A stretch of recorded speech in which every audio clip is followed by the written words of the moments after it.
nombre de un equipo compuesto por educandos y docentes del Departamento de Ciencias Naturales, les damos la más cordial bienvenida a un evento más de su programa educativo Cátedra de la Tierra, Dr. Gonzalo Cruz Calderón.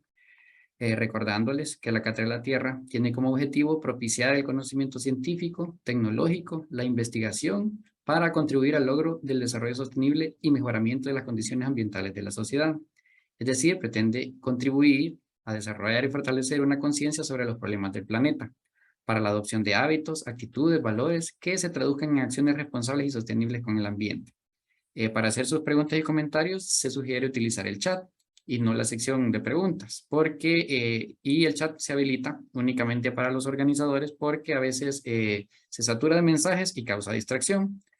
Una vez hechas estas observaciones, tengo el honor de presentarles a la doctora Indira Catania Sierra, quien tiene un pregrado como químico farmacéutico de la Universidad Nacional Autónoma de Honduras, una maestría en salud pública, también tiene diplomados de educación superior, con más de 20 años de experiencia como analista ambiental en el Centro de Estudio y Control de Contaminantes, ejecutando análisis de muestras ambientales, capacitando el personal, coordinando unidades de laboratorio.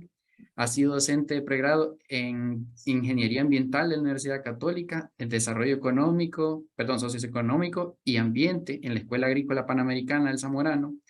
Ha dado clases también en Química y Farmacia, Biología en la UNA. Ha sido tutora, coordinadora académica del curso de Región Sudamérica sobre efectos del mercurio en la salud humana y medio ambiente y consideraciones bajo el convenio de Minamata, Organización Panamericana de la Salud.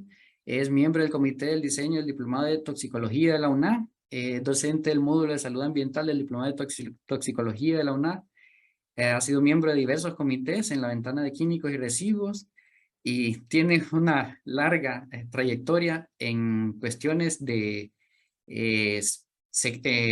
ambiente, ¿verdad? Especialmente trabajando para el PNUD, la Secretaría de Recursos Naturales y Ambiente y Minas, y ha realizado estudios y capacitaciones al respecto. Le damos la palabra a la doctora Indira Catania Sierra. Un gusto, doctora. Buenas tardes. Es un placer para mí acompañarlos en esta tarde. Orgullosamente soy egresada de lo que hace muchos años fue el IDA, que depende de la Universidad Pedagógica Nacional. Entonces tuve maestros de mucho calibre ahí en el colegio. Así que para mí es más que un placer compartir con ustedes en esta tarde algunos conocimientos. La presentación se llama El mercurio y sus implicaciones en la salud y el ambiente. Y es como parte, bueno, esta presentación fue preparada como parte siempre de consultorías, desarrollándose hacia este tema específico de mercurio. En ese momento fue orientada mi participación hacia la parte de salud, pero ahorita vamos a ver generalidades. Entonces, el contenido de esta presentación vamos a ver el objetivo, características del mercurio. Recuerden que esa es su simbología química, ¿verdad? Hg. Antecedentes de lo que es el estudio del mercurio, o sea, por qué se empezó a estudiar su toxicidad, efectos hacia la salud, análisis de muestras biológicas, y vamos a hablar de manera rápida lo que es el tratamiento. Bueno, el objetivo de esta presentación es compartir con ustedes alguna información, algunos conocimientos básicos sobre lo que es el mercurio y sus riesgos hacia la salud y hacia el ambiente asociados con su uso, ¿verdad? Porque el mercurio, así como otros elementos, otros metales pesados o sustancias químicas tóxicas, productos en general, están presentes muchos en el ambiente, ¿verdad? De manera natural, pero su uso es lo que lo hace biodisponible, ¿verdad? Hacia lo que son organismos vivos, ya sea hacia personas, hacia animales o hacia plantas. Entonces, para ver algunas características generales de lo que es el mercurio, me imagino que algunos de ustedes sí lo conocen, lo que es el mercurio, lo han visto, más de alguno debe haber usado algún termómetro con mercurio, que es la manera más común de haber tenido contacto con esta sustancia química, con este elemento. Todavía se utilizan termómetros con mercurio, ¿verdad? Ya que son los más accesibles económicamente, son los más baratos, pero son los que presentan alguna problemática de uso. Entonces lo vamos a ver más a continuación. El mercurio es un metal líquido, ¿verdad? Por eso está entre ahí esa división en la tabla periódica de lo que es metal, no metal, porque su característica de ser líquido, hay muchos científicos que están con esa duda, ¿verdad?, de cómo categorizarlo, pero sí se considera que es un metal líquido, es color plata brillante, es un buen conductor de la electricidad, de hecho, por eso también tiene usos. Doctora, disculpe que le interrumpa. No estamos viendo su presentación, no sé si ya la está compartiendo. Estaba compartida. Voy a cerrarla, a ver. ¿Hoy sí? Bueno, entonces hablábamos de que es un metal, se le considera como metal líquido, ¿verdad? Es conductor de la electricidad, de hecho por eso se utiliza en las luminarias o lo que se llaman las lámparas de electricidad. Pero tiene un problema, ¿verdad? Que es que se volatiliza entre los 20 y 25 grados y a una tasa bastante alta. Lo que pasa es que si más de algunos de ustedes han tenido la experiencia de quebrar algún termómetro, nosotros a simple vista no lo podemos ver que se está volatilizando, ¿verdad? No podemos ver esos vapores, sino que esos vapores se ven con una lámpara ultravioleta visible, ¿verdad? Entonces no es tan visible, pero sí los vapores se están dispersando en la atmósfera, especialmente en el espacio en donde hemos quebrado ese termómetro. Presenta una densidad alta, por eso se considera que es pesado, ¿verdad? Tiene una densidad de 5 gramos por ml y tiene capacidad de amalgamación con otros metales. Por eso es que se utiliza con otros metales, lo extraen, ¿verdad? Y este sirve también para extraer otros metales, por ejemplo, en la industria de extracción de oro, en las minas se utiliza mucho para amalgamar, o sea, para que se una con otros metales para poder extraerlos. Entonces, este es un uso que se le ha dado mucho, sobre todo en las minería a pequeña escala, ¿verdad? En las que se le conoce como MAP. Su coeficiente de dilatación térmica permite que se utilicen termómetros. Si ustedes lo han podido ver, entonces en los termómetros de mercurio, entonces el hecho de que cuando una persona tiene una temperatura corporal alta, cuando está teniendo fiebre, se dilata dentro de ese aparato de medición de temperatura debido a ese coeficiente de dilatación. Y es muy poco soluble en agua, o sea, porque tiene una tensión superficial tan fuerte que las gotitas se miran tan redondas que no es posible que se esté solubilizando con el agua. También, bueno, ya habíamos mencionado alguna parte de esto, su mineral más importante se le conoce como cinabrio y hay yacimientos muy grandes en España, Italia, Yugoslavia, Rusia, China, Japón, Irlanda, Turquía. Gracias a Dios no hay acá en Honduras, sino, uy, quién sabe, ¿verdad? La contaminación fuera más grande. Su presencia en el cuerpo humano resulta tóxica y entonces nosotros no necesitamos ningún miligramo, ningún microgramo, ni picogramo, ni ninguna, cualquiera de estas unidades de medida para que nuestro organismo funcione. No representan ninguna función en nuestro organismo, al contrario, su presencia es tóxica y a partir de ciertos niveles ya se le considera crítico. Aún a pesar de ello, ¿verdad? Nosotros vamos a ver más adelante que siempre todos los humanos tenemos alguna cantidad de mercurio en el organismo debido a la exposición a la que nos hemos visto expuestos a través de la ingestión de alimentos, a través de las industrias, a través del consumo de muchos productos, ¿verdad? Entonces, siempre vamos a tener alguna concentración, aunque sea muy pequeña, de este elemento. Pero la toxicidad del mercurio se conoce desde tiempos antiguos, ya se había estudiado hace mucho tiempo.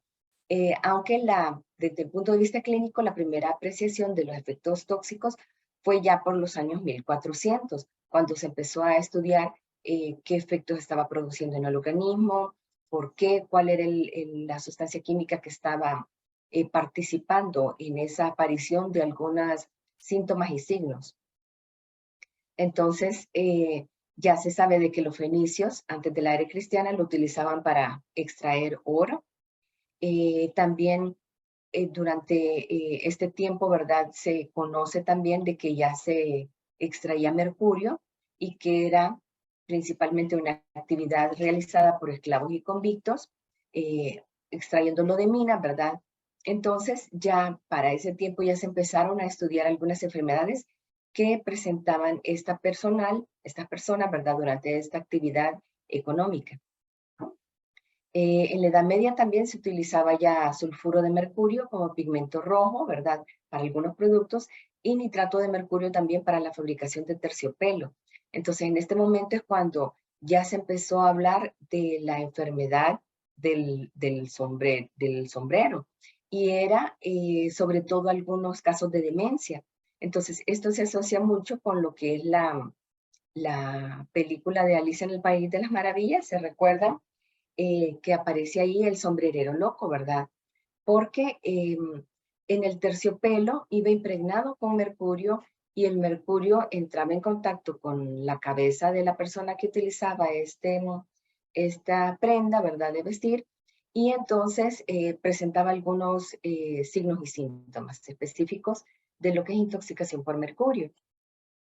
En los años 1800 también hubieron eventos, ¿verdad?, en los cuales se incendió una mina con mercurio en Eslovenia.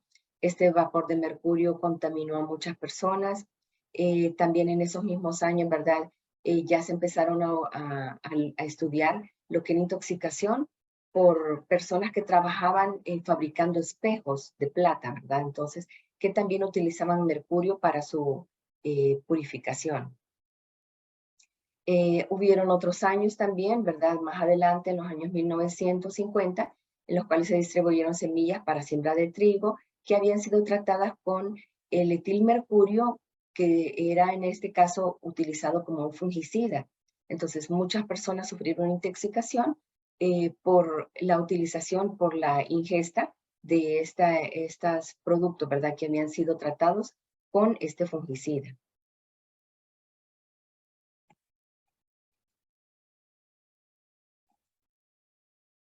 Entonces, hay ciclos naturales, ¿verdad?, de todas estas sustancias.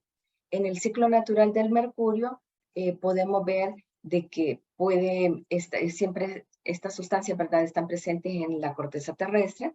Por medio del vulcanismo pueden verse liberadas hacia la atmósfera. De la atmósfera pueden pasar al suelo, hacia las personas directamente, ¿verdad?, por la respiración, hacia los cuerpos de agua. Y a partir de allí pueden ser absorbidos por organismos. Luego, a través de la cadena alimenticia, ¿verdad?, pueden pasar a organismos más grandes, que son sus depredadores, ¿verdad?, incluyéndose también los humanos. Entonces, todo es un ciclo, ¿verdad?, que va a estar pasando desde el agua hacia las personas, hacia la atmósfera, hacia el suelo. Pero también hay ciclos antropogénicos, o sea, ciclos en los cuales ya interviene lo que es la actividad humana. En eso está, por ejemplo, el uso industrial de mercurio, también botaderos, ¿verdad? Por ejemplo, ese es un botadero que es parte de lo que es la utilización del mercurio en el sector salud. Allí pueden ver, ustedes ven unas columnas.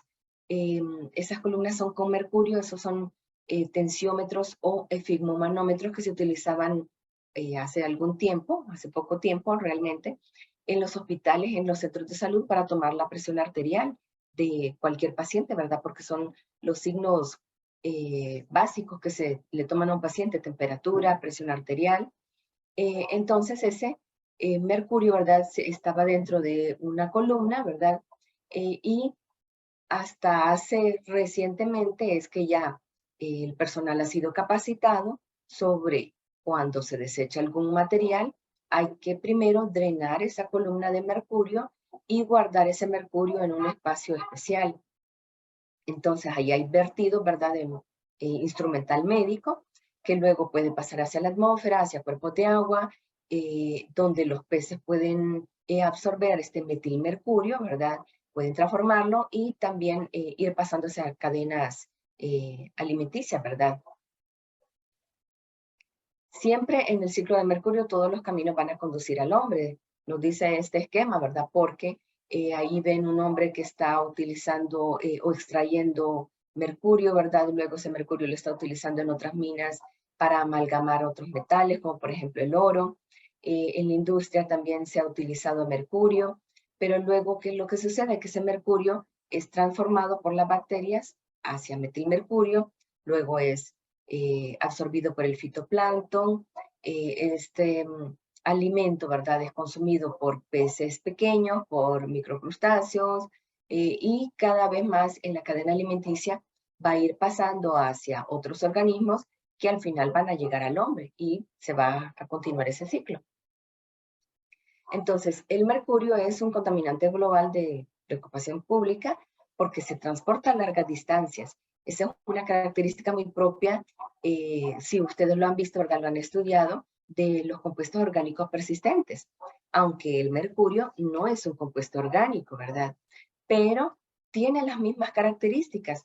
Por ejemplo, se transporta a largas distancias en la atmósfera, aun cuando haya sido utilizado acá en Honduras, pero se va a transportar hacia otras latitudes muy lejanas a la nuestra.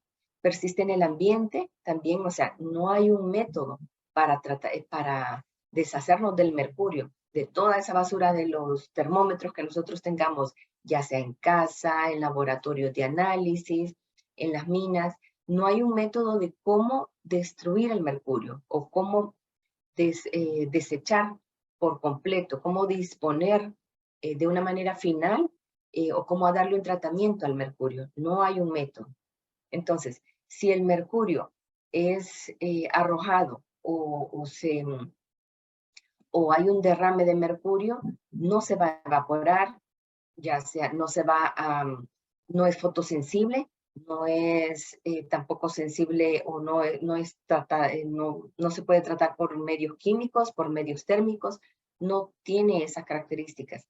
Y tiene capacidad de bioacumulación en las cadenas alimentarias. Entonces, por eso es que ustedes miran allí un krill, ¿verdad?, que puede ser luego consumido por salmón, luego por atún, por truchas, luego a medida va avanzando en la cadena alimenticia, se va concentrando más cantidad de ese mercurio. Por eso es bioacumulable en las cadenas alimentarias.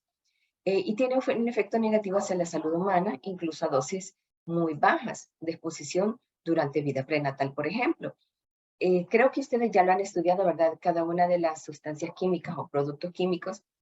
No podemos nosotros comparar de que siempre va a presentar los mismos efectos negativos hacia la salud de una persona, por ejemplo, porque hay muchos factores que intervienen, como por ejemplo el estado nutricional, las características, ¿verdad?, la edad, factores ambientales. Entonces todos esos factores o todos estos aspectos son factores, ¿verdad?, que contribuyen mucho a lo que sea, cuál sea la toxicidad que va a presentar una sustancia química.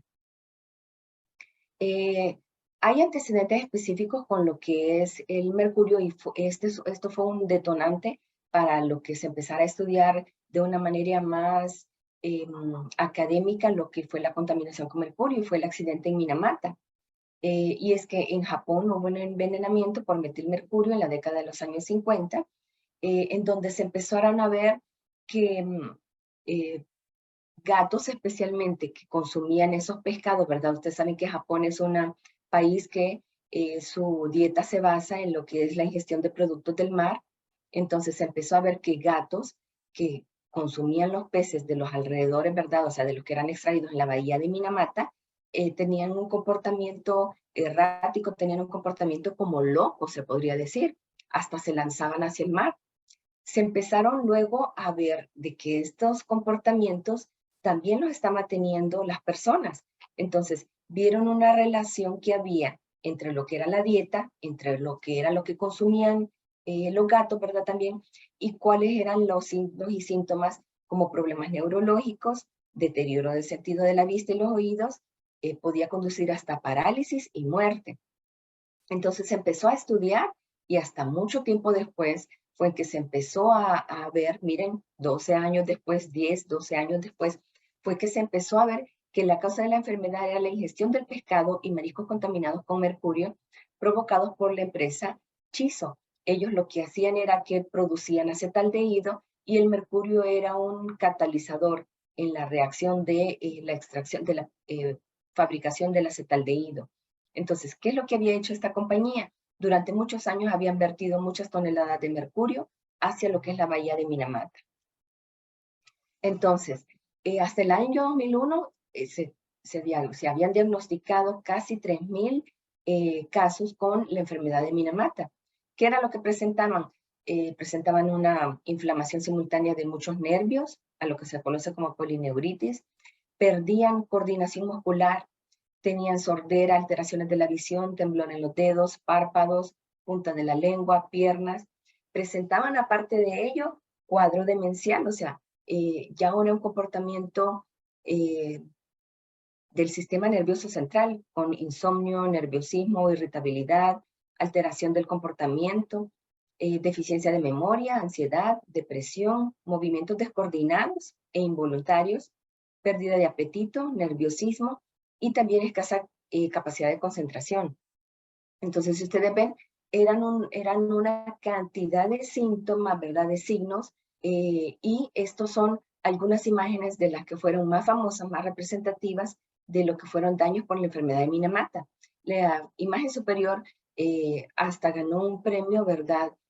Porque expuso de una manera muy cruda qué fueron los signos y síntomas que se presentaron. Esta fue una fotografía tomada en el año 1972. Entonces ustedes pueden ver en las imágenes cómo era el efecto muscular, ¿verdad? El efecto hacia el sistema óseo, hacia el sistema nervioso que se presentaba.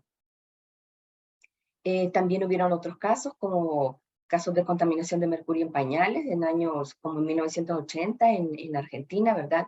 En la cual había intervenido acetato de fenilmercurio y habían estado expuestos infantes, ¿verdad? Entre 0, o sea, recién nacidos a 2 años, que sufrían algún tipo de daño hacia su piel, ¿verdad? Y pues se vio de que no hubieron casos de muerte, ¿verdad? Pero sí intoxicación que se le conoce como acrodinia, a lo que es un contacto directo con la piel con esta sustancia en especial. Se analizaron si hubieron secuelas y no se comprobó que hubieran secuelas años después, ¿verdad? Durante 10 años posteriores al monitoreo de los pacientes.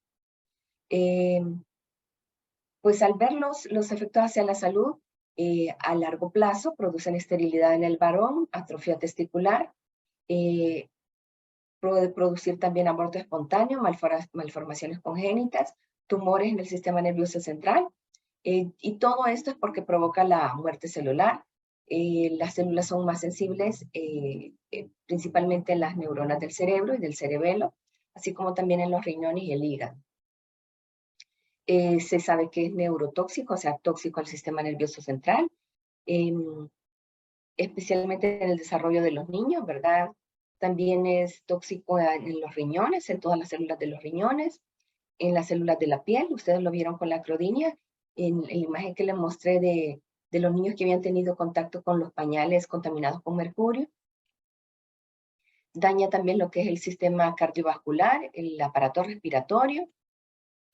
Y también, bueno, como les comentaba anteriormente, se afectaron animales, ¿verdad? Como los gatos, que presentaron una marcha táxica. Esto significa que era una marcha descoordinada, o sea, ellos caminaban de una manera descoordinada, ¿verdad? Con movimientos inestables y con convulsiones frecuentes.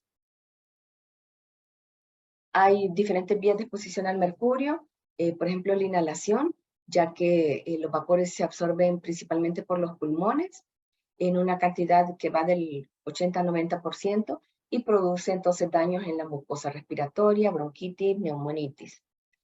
También nos podemos exponer al mercurio por la ingesta de alimentos contaminados, ¿verdad? Agua contaminada también.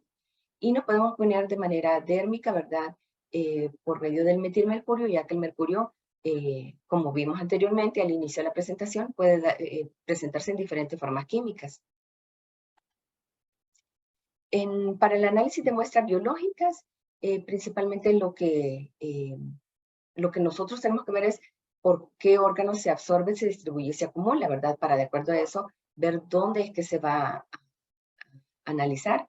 Entonces, como ya dijimos anteriormente, 80% se puede ingerir o puede penetrar al organismo a través de los pulmones, ¿verdad? Por vía inhalatoria, se puede luego distribuir hacia el cerebro, hacia el aparato urinario y hacia el tracto gastrointestinal.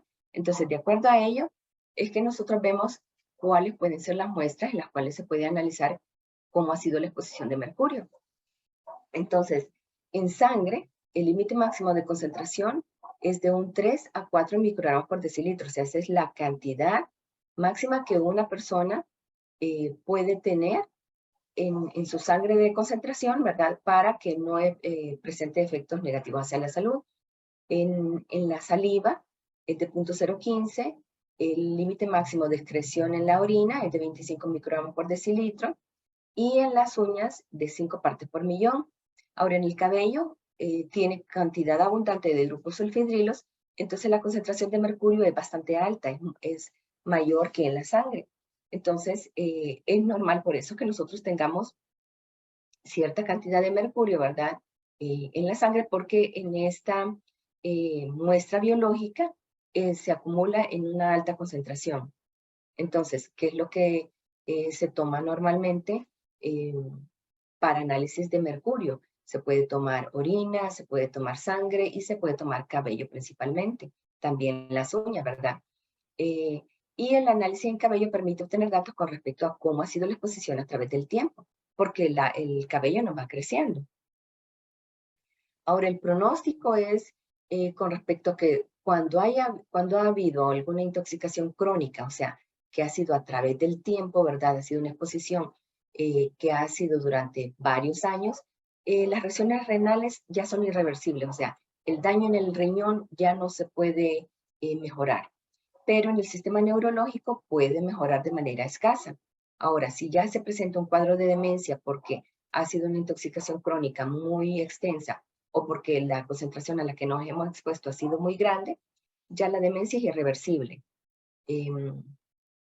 Pero también podemos ver algunos casos en los cuales ha habido intoxicación por mercurio, que se puede dar algún tratamiento como penicilamina, ¿verdad? En ciertas cantidades de cápsulas, ¿verdad? Repartido en varias dosis. Pero esta tiene que haber sido alguna exposición reciente, ¿verdad? Y se puede dar el tratamiento durante algunos días, luego se mide nuevamente niveles de mercurio para ver si ha habido alguna disminución. Si no ha habido alguna disminución, se puede repetir tratamiento dependiendo de ver cuál es la disminución de ese mercurio, ¿verdad?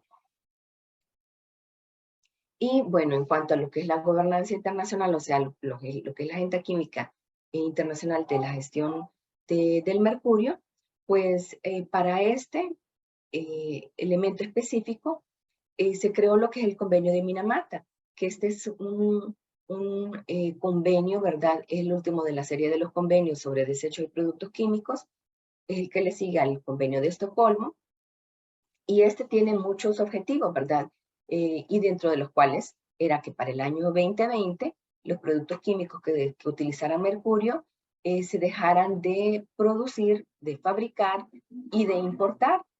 Porque nosotros, por ejemplo, desde hace muchos años tenemos termómetros con mercurio. Entonces, el objetivo de este convenio es que ya no se sigan produciendo, que no se sigan comprando, que Honduras, por ejemplo, específicamente ya como país, no importe más lo que es esos termómetros con mercurio. Y esa es alguna deficiencia que nosotros a nivel nacional tenemos, ¿verdad? El hecho de no conocer, el hecho de no estar informados sobre este tipo de convenios y sobre también los efectos negativos hacia la salud y el ambiente, porque para darles un ejemplo, hace unos, 5 años que se estaba trabajando en algunos proyectos para identificar y cuantificar mercurio en diversos hospitales. Nos decían en un hospital que recientemente habían recibido una donación de miles de cantidades de termómetros con mercurio y ellos, claro, de buena fe los aceptaron porque se ocupan mucho en los hospitales. Pero ¿qué es lo que estaban haciendo esos otros países? Deshaciéndose de esa basura química, ¿verdad? Bueno, eso es todo por mi parte. Ese es mi correo y mi teléfono en caso de duda. Pero también quería compartirles lo que es una imagen. No sé si puedo pasar. para que vean una imagen de lo que es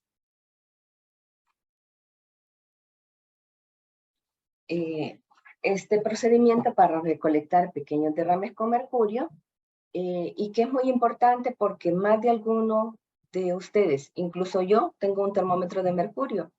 Recuerdo que ya no quería yo tener más termómetro de mercurio y vino mi esposo y compró un termómetro de mercurio y yo, ay, no, ¿por qué hiciste eso? Dije yo. Pero ¿qué es lo que pasa? Son los más accesibles económicamente. Por ejemplo, cuando empezó lo de la pandemia, me acuerdo que ya no había ni termómetros digitales, entonces por eso fue que mi esposo adquirió ese termómetro con mercurio. Entonces, ¿qué es lo que harían ustedes en todo caso si hubiera algún derrame de mercurio? Evacuar el área, cerrar las puertas, abrir las ventanas, apagar sistema de ventilación si tienen encendido algún ventilador, retirarse joyas si es que andan anillos, relojes, colocarse guantes, una mascarilla si tienen a mano, envolver el termómetro roto en papel toalla, colocarlo en una bolsa Ziploc, recolectar las gotas de mercurio, ya bien sea con un trozo de cartón o si tienen a mano algún gotero de esos que se utilizan para medicinas, que vienen a veces en las medicinas de los niños, recoger con el gotero o jeringa las gotas de mercurio restantes, pasarlas a un frasquito si tuvieran a mano, si no en la misma bolsa Ziploc en la que tienen el termómetro, utilizar cintas adhesivas como masking tape para recolectar pequeñas gotitas que quedan de mercurio.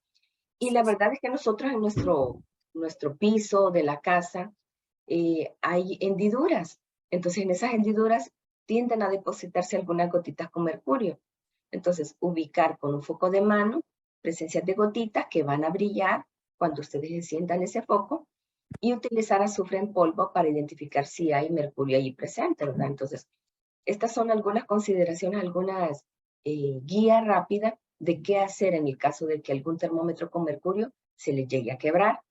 En los hospitales hay presencia todavía de termómetros con mercurio, aunque en muy poca cantidad, pero sí hay presencia de mercurio en las lámparas. En esfigmomanómetros ya no se están utilizando que tengan torre con mercurio, pero sí hay en los interruptores, en los dilatadores esofágicos, que son los que se utilizan para hacer procedimientos gástricos, y en esos hay una alta concentración de mercurio en los dilatadores esofágicos, también en algunos interruptores eléctricos, en las amalgamas dentales. De hecho, yo tengo amalgamas con mercurio y creo que las personas mayores, la mayoría tenemos amalgamas con mercurio porque es lo que se utilizaba cuando nosotros éramos niños. Ahora se están utilizando cerámica, ya se utilizan otras alternativas, aunque también se utilizan amalgamas predosificadas, o sea que ya son cápsulas que ya entonces tanto el técnico como el odontólogo no tiene que preparar a mano esa amalgama de mercurio, sino que ya vienen en capsulitas en unos gramos, en una cantidad muy pequeña. Todavía se utilizan las amalgamas de mercurio por el valor económico y porque, por ejemplo, para la Secretaría de Salud es más económico. Esas cápsulas que ya vienen preparadas previamente con las amalgamas que la cerámica, aunque allí ya muchos hospitales, por ejemplo, en el Hospital San Felipe, recuerdo en el Hospital Escuela, ya se estaban dejando de utilizar por esta misma adquisición de conocimiento que ellos estaban teniendo a partir del mismo proyecto que estaba desarrollando capacitaciones a nivel nacional. También, bueno, en la minería a pequeña escala todavía se utiliza mercurio y se le conoce comúnmente o vulgarmente como azogue. Ese azogue se utiliza para amalgamar, o sea, para que el oro que está contenido en piedras en los ríos se adhiera a ese mercurio y entonces realizan los que se les llama comúnmente como huiriceros, que son los mineros, ¿verdad? A pequeña escala, De esa manera hacen la extracción del mercurio de lo que es alguna de las rocas, ¿verdad? Esos son los principales usos que se han dado acá en el país, pero que cada vez más con algunos proyectos, como el proyecto COPS, ¿verdad? Están trabajando, y el proyecto GAR de mercurio, que es Gestión Ambientalmente Racional de Mercurio, se está trabajando para ir disminuyendo cada vez más lo que es la presencia de mercurio a nivel nacional. También se estima de que a nivel industrial, aún con la presencia de algunos combustibles fósiles, haya presencia de mercurio. En esos casos no es de manera sencilla el hecho de contabilizar cuánto mercurio hay, sino que lo que se hace es a través de unas tablas ya en las que viene estimación de cuánto mercurio hay en promedio en algunos combustibles fósiles. Eso es todo lo que tengo por compartirles por mi parte. No sé si tienen preguntas. Excelente conferencia, doctora. Hemos colectado el chat de algunas preguntas y comentarios hechos por los participantes. A continuación se las voy a trasladar a usted para que pueda dar respuesta a las mismas. Una de ellas es, ¿qué tan cierto que es que existe mercurio en el lago de Yohoa? Fíjese que con respecto al lago de Yohoa, en ese cuerpo de agua en especial, pues no se han hecho socialización de resultados, se han tomado algunas muestras, pero la verdad es que el mercurio no es tan fácil para determinarlo. Recientemente se adquirieron algunos equipos en laboratorios de SESCO y también se fortaleció lo que es el laboratorio de lo que es DEFOMIN, o Dirección de Fomento a la Minería, y se han tomado algunas muestras, pero no se han socializado los resultados, entonces no podría darle datos que fueran reales de cuál es la presencia en cuanto a concentración de estos metales. En general hay muchos minerales, ¿verdad? Tanto en los sedimentos como en el agua, en el agua del lago de Yohoa. Acuérdense que hay, por mucho tiempo ha existido lo que es la empresa minera, ¿verdad? En Santa Bárbara, y que tiene un efluente que drena hacia el lago, ¿verdad? Entonces, a partir también de estas mismas dudas o preguntas, ¿verdad? Inquietudes que tiene la población en general, hace algún tiempo sí se analizaron también lo que fueron los peces que se consumen en el lago de Yohoa. Y por lo menos en ese entonces que se hizo el estudio, se determinó que la concentración de los metales presentes en estos alimentos no excedía a lo que es la ingesta diaria admisible, que es la máxima recomendada para consumo diario por una persona.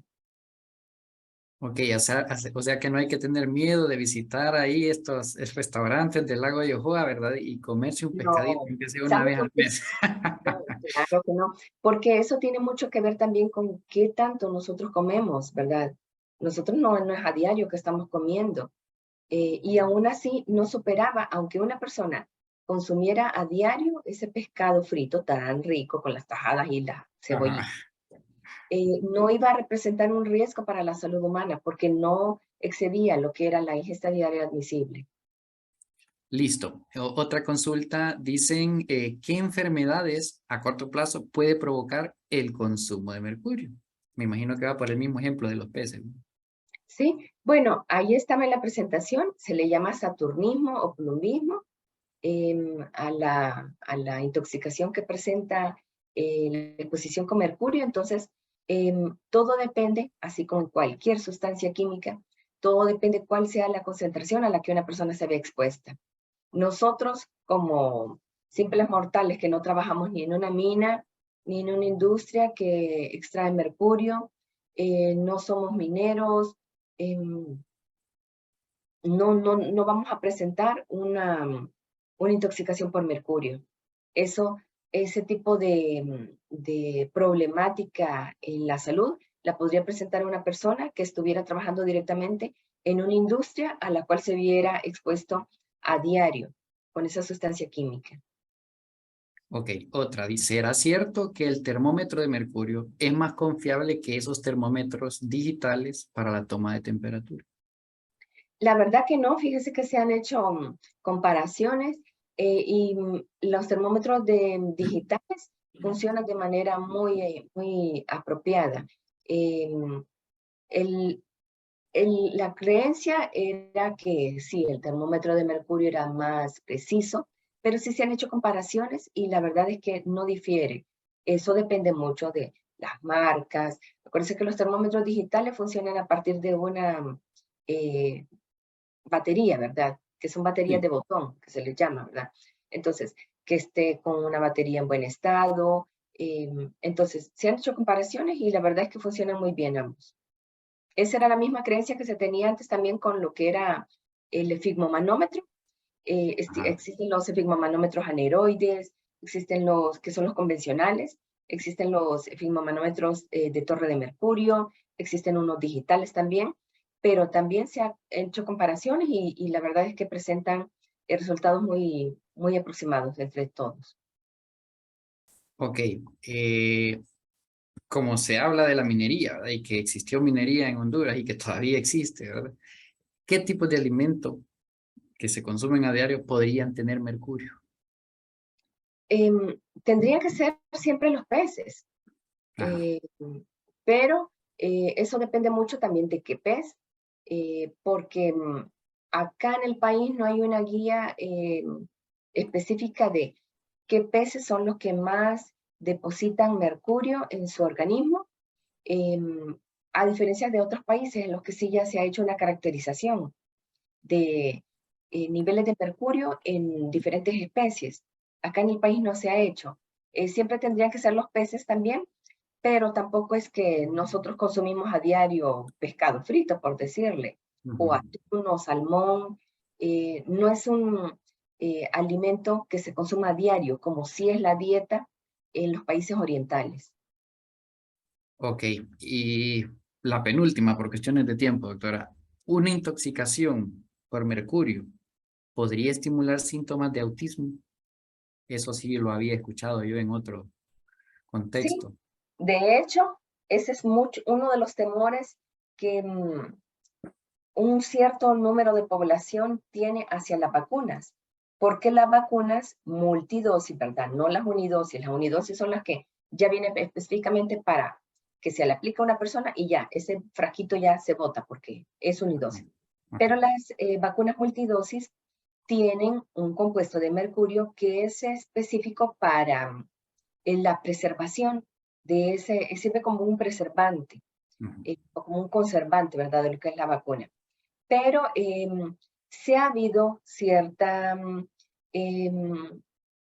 ¿cómo decirlo? Como ha sido tema de discusión el hecho de que el mercurio se relacione con el autismo y no ha habido todavía una conclusión definitiva.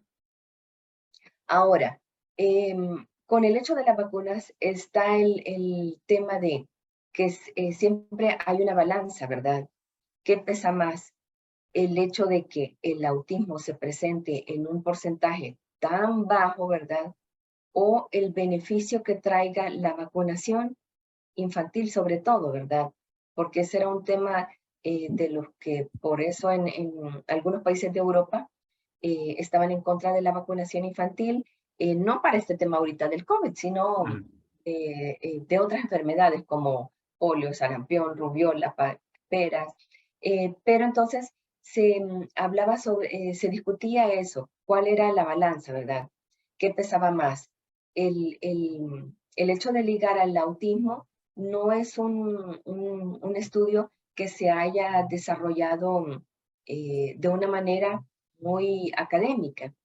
Entonces, sí hay algunos personal que está hacia esa postura, ¿verdad? De que el autismo se puede relacionar con el mercurio, pero en el tema de la vacunación pesa más el hecho de lo que es el evitar este tipo de enfermedades. Ok, y la última. Si se me quiebra un termómetro en mi hogar que contiene mercurio y mi hijo juega con las bolitas de mercurio, ¿qué temor debo de tener? Mire, este es un termómetro de mercurio, es el que le digo que mi esposo compró y que yo me puse las manos así como, ¡ay! Yo jugué mucho tiempo con los termómetros de mercurio. Era normal que se nos quebraran. Esto es de vidrio. De hecho, en los hospitales se le pedía, hasta hace poco tiempo, y creo que todavía en los hospitales rurales, en los centros de salud, se pedía que cada familiar de paciente llevara el termómetro. ¿Por qué? Porque se quiebran muy frecuentemente.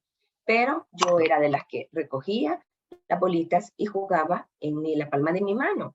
Porque era bonito ver esas bolitas que no se digregan, que presentan ese color, que uno las juega así para abajo, para arriba, para todos los lados. Y aquí estoy todavía. O sea que no hay que tener mucho temor, pero hay que evitarlo, No, ¿verdad? hay que evitarlo, sí. Pero todavía digo yo que no tengo cuadro demencial, no tengo comportamiento como el sombrerero loco, aunque me gusta mucho en el País de las Maravillas. No tengo ningún efecto todavía, pero porque tal vez es una exposición muy, muy pequeña. Corta, muy poco tiempo. Sí, es muy corta en el tiempo. Ok, le agradecemos infinitamente, doctora Indira, por aclarar las dudas resultantes de la temática y por compartir con nosotros su tiempo. Ha sido un honor para nosotros tenerla en Cátedra de la Tierra y esperamos seguir en comunicación con usted para próximos eventos.